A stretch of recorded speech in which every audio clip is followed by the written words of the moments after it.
Hello, I'm Corin Power with the Algonquin Area Public Library District, and in this episode from our community playlist, we will be talking directly to the lived experience of 22% roughly of our local population, of which I mean the immigrant population, most of whom have come from Mexico, and approximately a third are undocumented.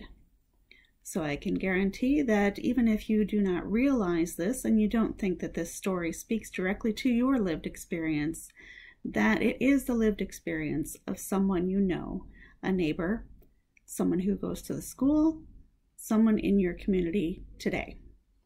So please join me as we talk about immigration and family separation.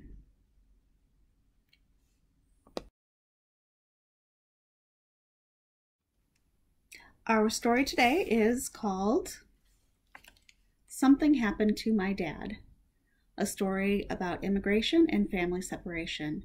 This book was written by Dr. Ann Hazard and Dr. Vivian Aponte Rivera. It is illustrated by Gloria Felix, and it is also available in Spanish.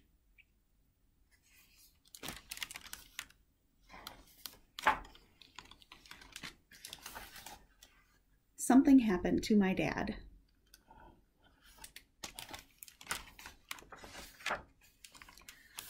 Carmen's father was a magician. He made serapes fly. He made rabbits vanish.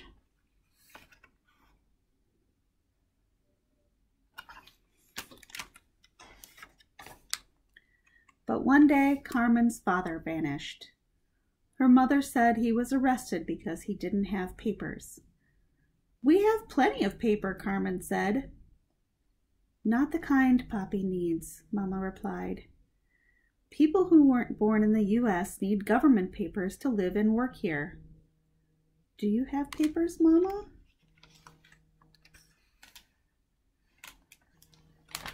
"Yes, you and I were born here," said Carmen's mama. "Papi was born in Mexico." "Can we give him ours?" Carmen asked. Her mother wiped away a tear and shook her head.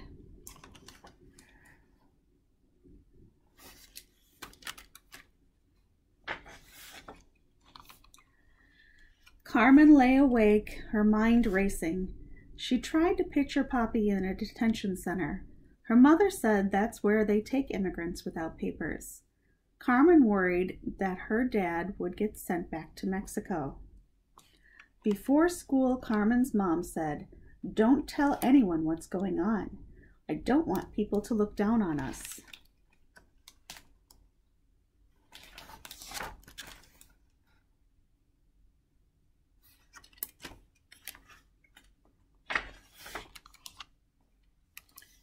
In the cafeteria, Carmen didn't say a word. She moved the food around her plate. "Are you okay?" asked Riley. "I'm just tired," said Carmen. She wondered if Mama was right. Would people really think less of them because Papi didn't have papers?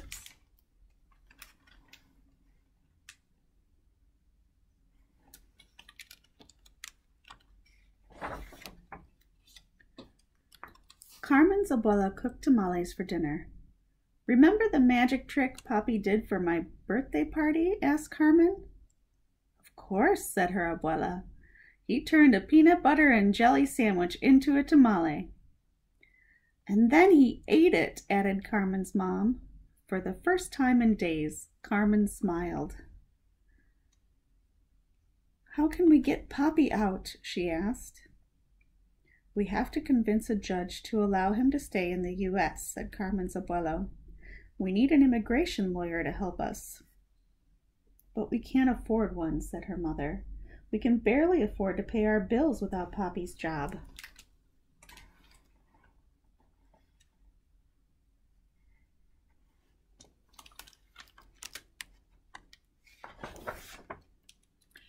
The next week, Carmen's classmates shared family histories. Riley told about her dad's ancestor who immigrated from Ireland many years ago. Irish people were starving because the potato crop had ruined. Jaden told his mom's ancestors were brought here from Africa. They were forced to work as slaves on plantations. Nizar and his family used to live in Syria. His uncle was a doctor who was killed in a war there. We might have all died if we'd stayed, said Nizar. When it was Carmen's turn, she said that her mother's parents came from Mexico for better paying jobs. She did not mention her father.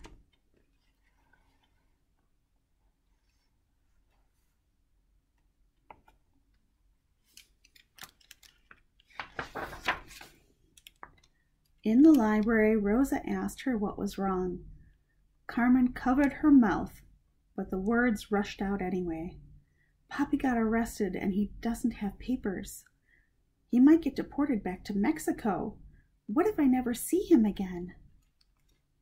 Some kids had been listening, and they told some other kids.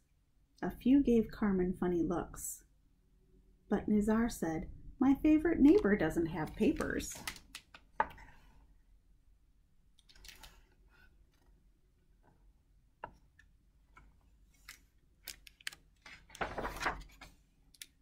Carmen's mother asked if anyone knew about Papi.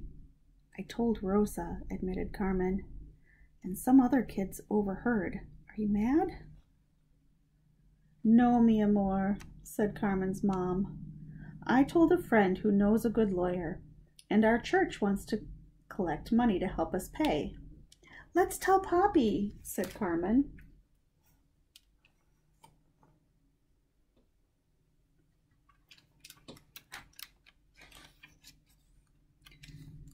It took hours to drive to the detention center.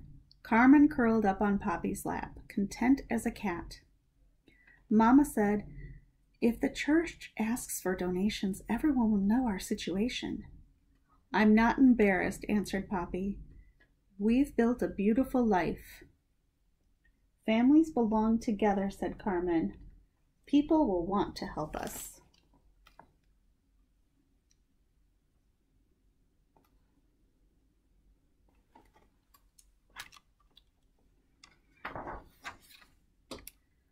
Finally, Carmen met the family's new lawyer. She was thrilled, imagining that the lawyer would quickly free Papi. But 3 months passed, and the family was still apart. At school, Rosa asked about Papi. Carmen sighed. "It might take a long time before the judge decides." "Lo siento," said Rosa.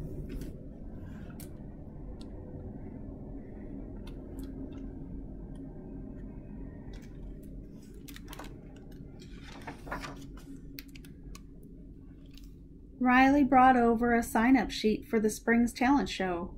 "Remember last year?" she asked. "Your dad pulled a flower out of the principal's ear."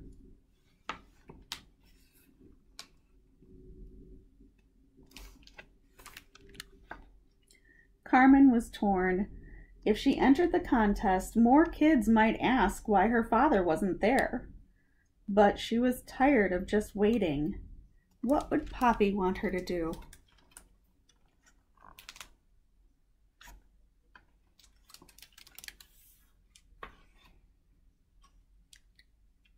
Jaden began the talent show with some spectacular karate kicks. Next, Rosa's cousins danced with skirts flying high.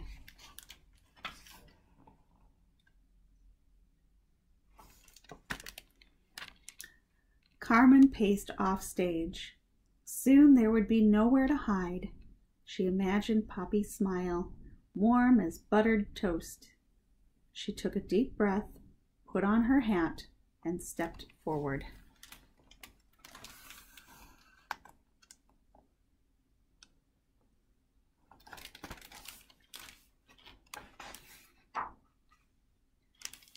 In the audience, she saw her mother, her grandparents, and some families from church. For her final trick, Carmen linked and unlinked 3 silver rings. "These rings are my Papi, Mama, and me," she declared.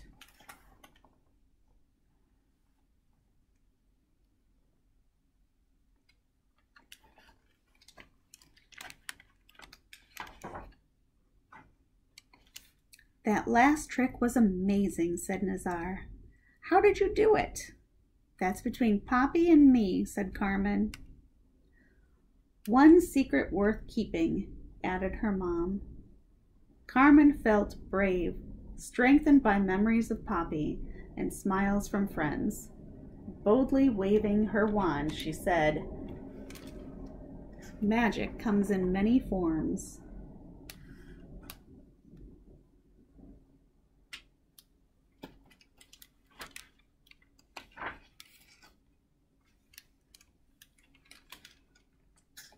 Papa, yo, mama.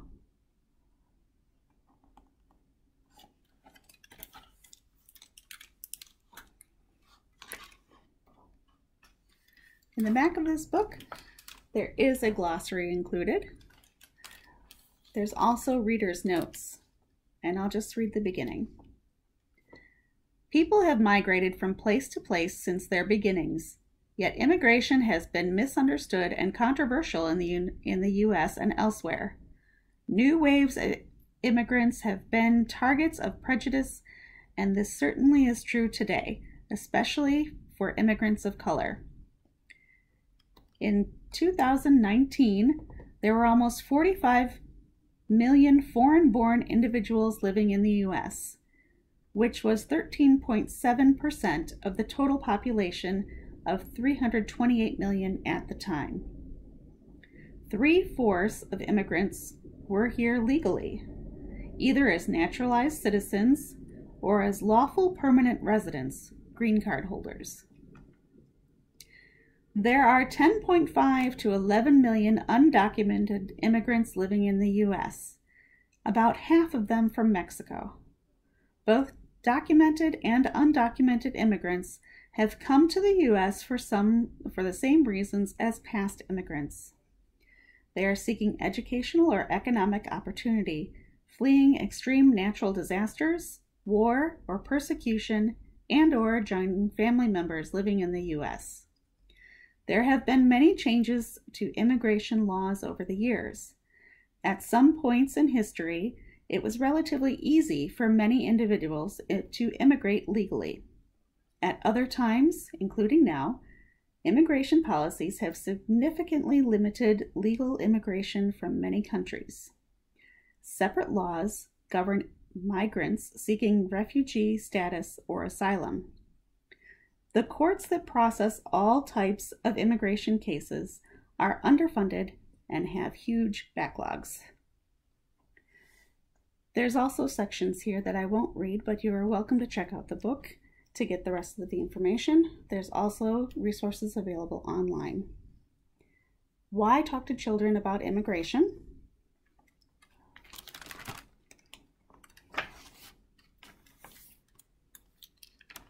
Vocabulary words, child-friendly. Definitions, adult-child dialogues, conversations initiated by children.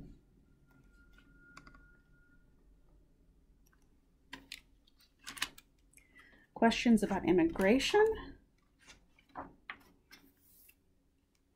And then questions initiated by adults.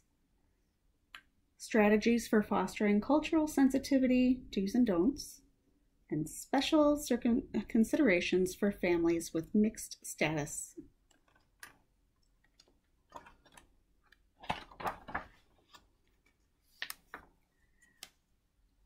There are some resources at the very end for more information, as well as a note on the two doctors that created this book.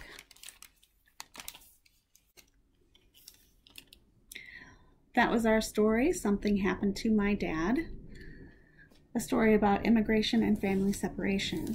If you would like more information about immigration and family separation in Illinois and McHenry County specifically, please reach out and we will be happy to help you further.